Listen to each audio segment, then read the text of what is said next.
All right. We are in the home stretch here. This podium is too tall for short people. Um, a lot of the feedback that we got from individuals who were here in 2023 was we want to hear from more patients. We want to hear from survivors. We want to hear from patient advocates. And we could not agree with you more. And I am truly honored to introduce our last two speakers, both just amazing, amazing patient advocates. Um, First, we are going to hear from Danielle Ripley Burgess. She is the Vice President for Disease Awareness with Fight CRC. I hope you all have had a chance to stop by. She has done amazing things. What just amazes me is she does so much more than just VP for disease awareness. She is an author. She has published two books. Third is going to be on its way. She is a gardener. She is a mom. Just so much more. And she is a 24-year cancer survivor, 25 years in January, right? So, with that, I will give this over to Danielle.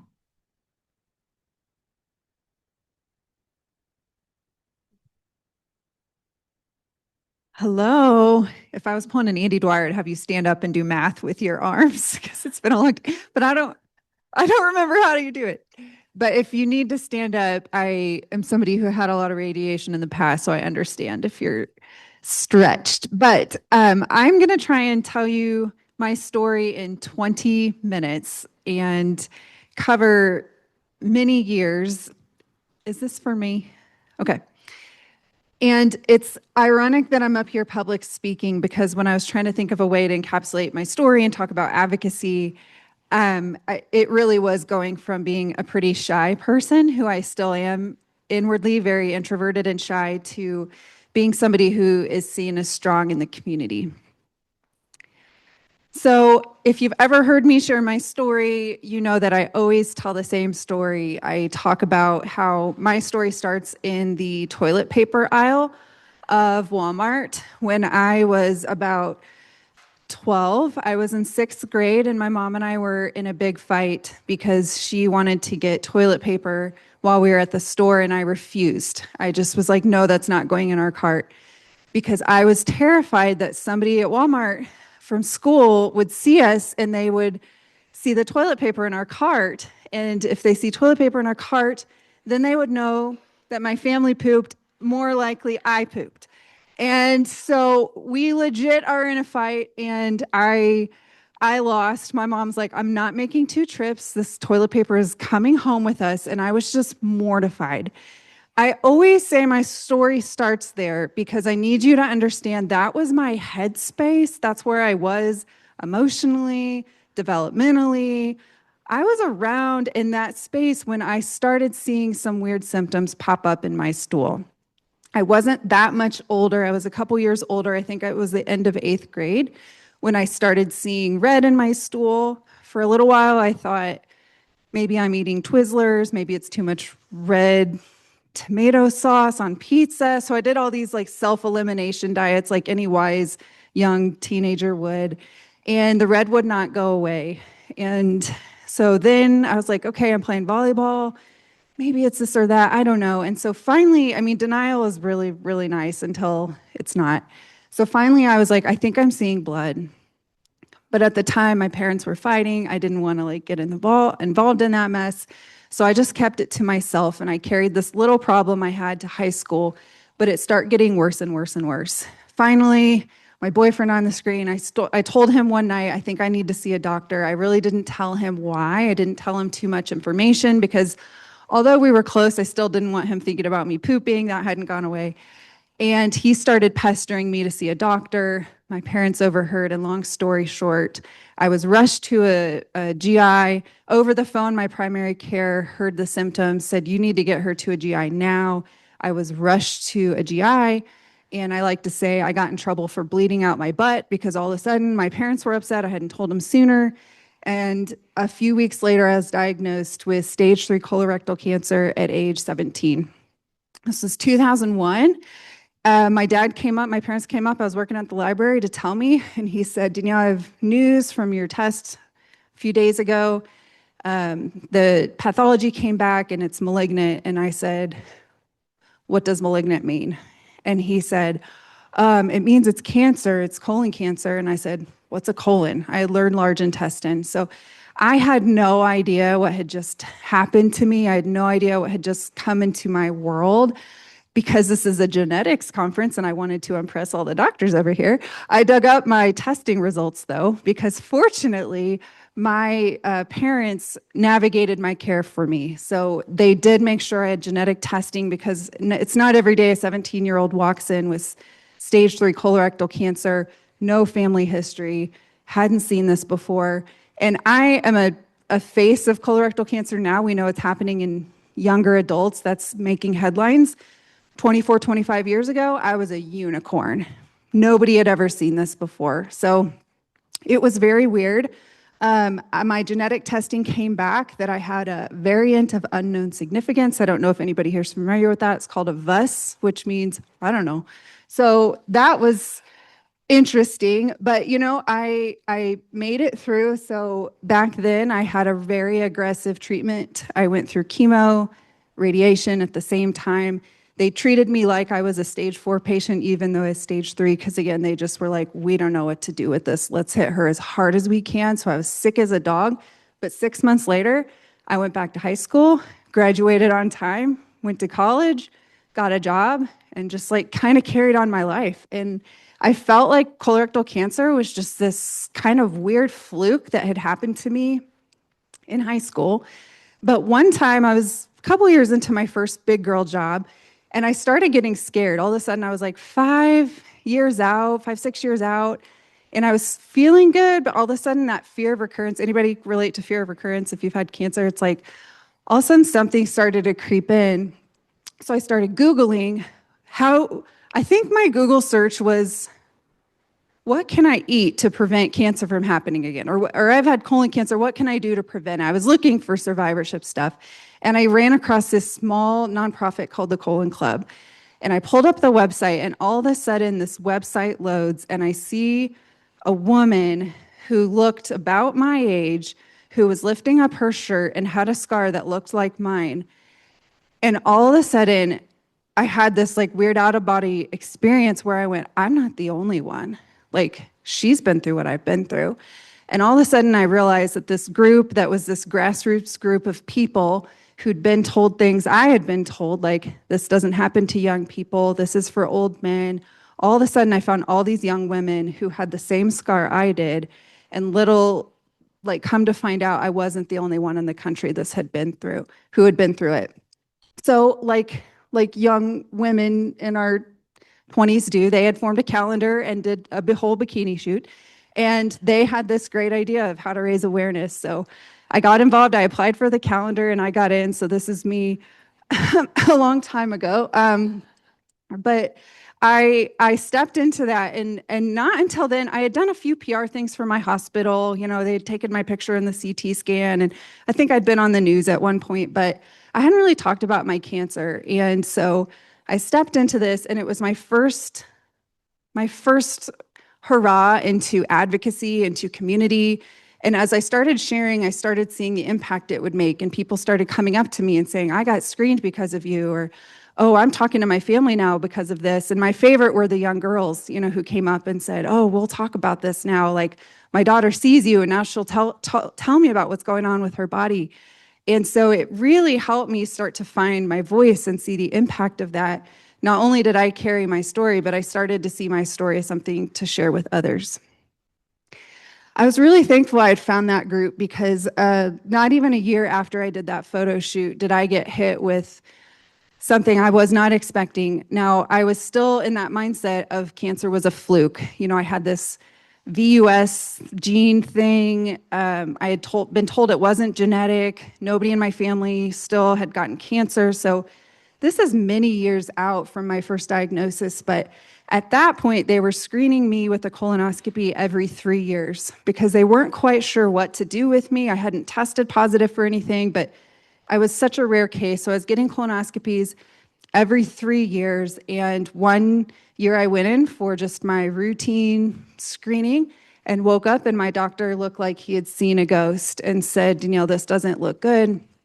I think like you have a polyp, you have something, and I think it's maybe cancerous, but at the time the pathology didn't show it was malignant. So he said, here's the deal. I think we need to take out more of your colon, less colon, shorter amount to survey, shorter amount to keep an eye on. So let's do that. So I took my time. 6 months later, I scheduled the surgery, went in for a subtotal colectomy, which left me with about 10 inches of colon.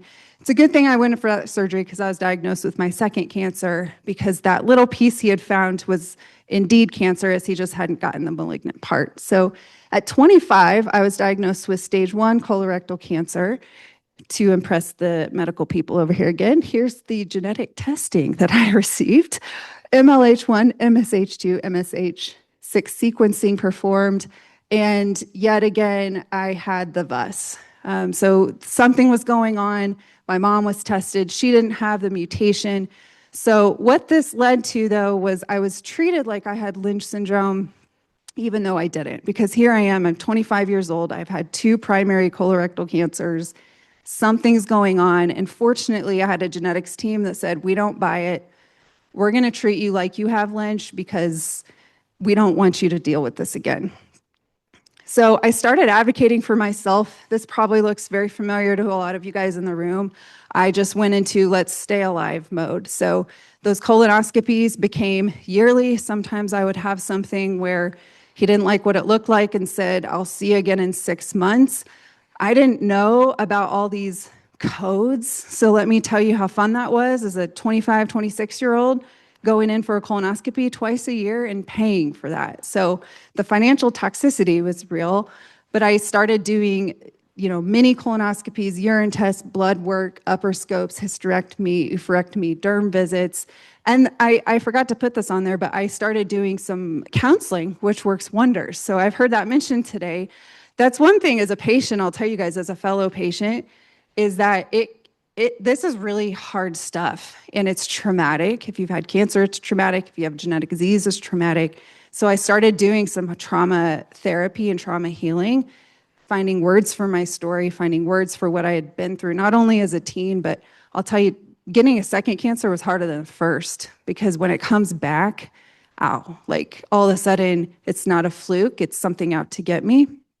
So I started doing a lot of counseling and therapy, and just this became my new life. So I transitioned from somebody who was getting routine, random care to somebody who had to be very, very active and aggressive with my care. While I was learning to advocate for self, though, I also stumbled into Fight CRC, and I learned how to advocate for others. And I know we've come up a lot today, so thank you guys for inviting us and our team. We're a community of advocates at heart, and this is the essence of what we do. Is we advocate, we teach people how to advocate for yourselves. So a lot of what my team's work is patient education. A lot of you guys have stopped by already, and you see our brochures. We have digital stuff, we have print stuff. So trying to get people tools of how to talk about your diagnosis, how to talk to your doctor, how to ask questions. And then we do a lot of advocating for others, like what Andy just talked about. I've worked with Andy for over a decade. That's her picture in the bottom left, in case I went on a hunt for some Andy pictures. But we've loved partnering with Andy and a lot of the people from Colorado over the years to advocate for these policies, because something that's helped me a lot, I think in part of my acceptance of having Lynch syndrome, is going like, okay, there's a personal journey I'm going through that's unique to me, but then there's system-wide change that needs to happen, because the policies that we just heard about impact all of you guys and all of us in this room and all the people out there in the country. And so it gives me a lot of purpose to do things like that, because I don't know, anybody else looking for purpose in your pain in here? Like, anybody else ask the why question? It's helped me. It doesn't always answer that every day, but sometimes it helps a lot when you get involved in something that's just bigger than yourself. And so I learned how to advocate for others and continue to this day. So like I said, I'm going fast. Okay, so 12 years later, so this is an interesting twist of the story. I was being treated like a Lynch syndrome patient. I had the prophylactic surgery. I had my uterus and my ovaries out trying to prevent it. One day I get this frantic call from a genetic counselor I hadn't seen since I was 17 years old. She said, "Oh my gosh, are you Danielle?" And I said, "Yes." And she said, "The lab has reclassified your variant and you have Lynch syndrome now." And I was like, "What?" Okay. Thank you. I was in the middle of a workday. I didn't know what to do with that. So it took me a little bit. I had a few more phone calls, but basically what happened was that the way I understood it was that enough research had been done, enough more patient stories over the years had come in to where the lab was able to have my information and can compare it with all these other families and look at my VUS and go, oh, that's not unknown significance anymore. That's significant. This girl has Lynch syndrome. So I had no idea this was a thing. I think I've talked to other genetic meetings and other genetic meetings before, and other patients are like, yeah, we don't know that. So just know that sometimes your genetic tests can change. And so for me, my gene was reclassified. So I do have the MLH1 variant. And that did not change a thing for me because my doctors were already treating me like a Lynch syndrome. But what it did was it changed things for my dad. So my dad hadn't yet been tested. We talked earlier, he carried some of that guilt, even though it wasn't his fault. He thought he had it, he was getting screened. Come to find out, my dad does not have it. So I am the very rare case where I'm the de novo person in my family. I'm the first that has this mutation. I hear that's very rare. Yes, I asked my mom the very awkward question, is this really my dad? Because my genetic counselor actually called me and told me, you might want to find this out before I call your dad with his results. It's probably a HIPAA violation. I shouldn't be sharing this with you. But I'm all about vulnerability. And that is really what happened. And so I don't know what happened here. I'm still curious. I'm still waiting for another call one day from a genetics lab to say, oh, you actually have this. And I don't know, but something that's brought me peace and maybe hope is that like we're still on the cutting edge of science. And my geneticist actually told me that at my second diagnosis. He said, you know, kid, they all call me kid, even though I'm in my 40s now. They're like, hey, kid, you know, there's still so much we don't know. And I think that was something I've really grasped today is I was listening to the presentations this morning and thinking, man, this so much has changed in 20 years and so much has changed in 5 years and really two. I mean, the aspirin stuff and the vaccine trials and all of this is really exciting and hopeful. And so even as advanced as we are in our science and our understanding, for me, that whole advocating for others is that research, and we need more research, and we need you guys' as voices because this kind of stuff is happening all the time, and we just need to keep collecting that data and keep going. So I have Lynch syndrome. I'm carrying on as normal, getting routine yearly colonoscopies, and I had deja vu a couple years ago. So in 2023, I had gone in for colonoscopy, and something that we heard first thing this morning kind of happened to me where I went from nothing, a clean colonoscopy, to a stage 1 cancer in a year. And did it go from the polyp progression to something? I don't know. I don't think so. I think us Lynchies just grow cancer really quickly. So it was caught during screening. And at that time, I made the choice to go ahead and get a permanent ileostomy. All of the radiation I'd had at 17 had just caught up to me. So my quality of life was deteriorating anyway. And I will tell you, this is not an ostomy conference, but here's what I'm going to say in case this is ever on the table for you, is the best decision I've ever made. I feel so much better. And this was one of my biggest fears when I was 17, is I pled with my doctor, do not give me the bag.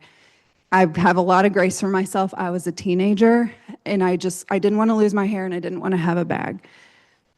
I'm in my 40s now. Things are different, but even if I could go back, I would still tell that teenager like, hey, life's okay. So if this is ever something that you're wrestling with or considering, please find me, please find the ostomy community. There's a lot of us and I am I've not one day ever regretted this decision. And part of why I'm here and so healthy today and could even travel here from Kansas City. Please don't hate me, Broncos fans. Um, I wasn't going to tell you I was from Kansas City because I'm in Denver. But yeah, it's been a great decision, and it can be a very beautiful thing. So from shy to strong. So like I told you, I was that shy girl in fighting with my mom in Walmart. Now I'm this national patient advocate. How did this go? And if you're also feeling like I want to do something and you've seen pictures and you've seen some of us advocates and we're at the tables out there, I have a lot of friends here who've started foundations because of their stories and how do you get involved in something like this. Here's the three of my tips of kind of what has helped me over the past many years. The first thing is I'm somebody who's in the knowledge is power camp. I recognize not everybody's in that camp. They kind of want the ignorance is bliss. I'm a knowledge is power person because if I didn't have some of the knowledge, I don't think I'd be here. So anything I think about genetic diseases and testing, insurance, ongoing research, I think more information you have. I've talked to a few parents today who have young adult kids. So you've got late teens, early 20s. You're trying to figure out how to get them to talk about this. I think you've had a lot of advice today. If I could give you any advice, just tell them, like, let them take it at their own pace, but have the information ready for them when they're ready for it. So you have that knowledge and share it when they're open. The second thing that's helped me find a lot of strength is putting words to my story. Like I mentioned, I went through a lot of trauma counseling and I went through a lot of healing to do that. And I had to put it to words personally first. So I journal a lot, I talk to people. So I think that's an important step. Carrying a Lynch syndrome diagnosis is not easy and it's very heavy. And so putting words to how you're feeling, scared, embarrassed, guilty, afraid, all of that is really helpful. And then I started to share it publicly. Like Michelle mentioned, I'm a writer, so I've written a book about this. I share through Fight CRC, through advocacy, and then finding people who get it. So family, friends, and then the advocacy community. We're here today for you. This is why we came here, is to let you know we're here. So in conclusion, I was thinking, if I could go back and tell that girl fighting with her mom a few things, what would I go back and tell my 17-year-old self? There's a few things I would tell her. One is that you're not alone. There is a community. You are not the only one. These are some of my favorite gals from Fight CRC who I've gotten to work with over the years. So find your community. The second thing I would tell her is that boy that you told that you were needed to see a doctor would eventually become your husband. That's Mike over there. He's since lost his hair. I didn't lose mine, but he lost his. And we've been married 20 years. I got married when I was 4. No, I'm just kidding. But we did get married young. You know, if we were like, we got through cancer together in our teens, like, let's just go ahead and get married. So we've been married 20 years. These are our kids. We've adopted our kids. Whole other story, whole other book. But fertility, there are options. And adoption is a beautiful option if that should be something you're called to. So these are my kids, May and Joe. And the last thing I would tell her is that in 20 years, you won't have to buy toilet paper at the store. You can subscribe on Amazon every month and it shows up at your door for $32.27. I just got my mega roll August 3rd. So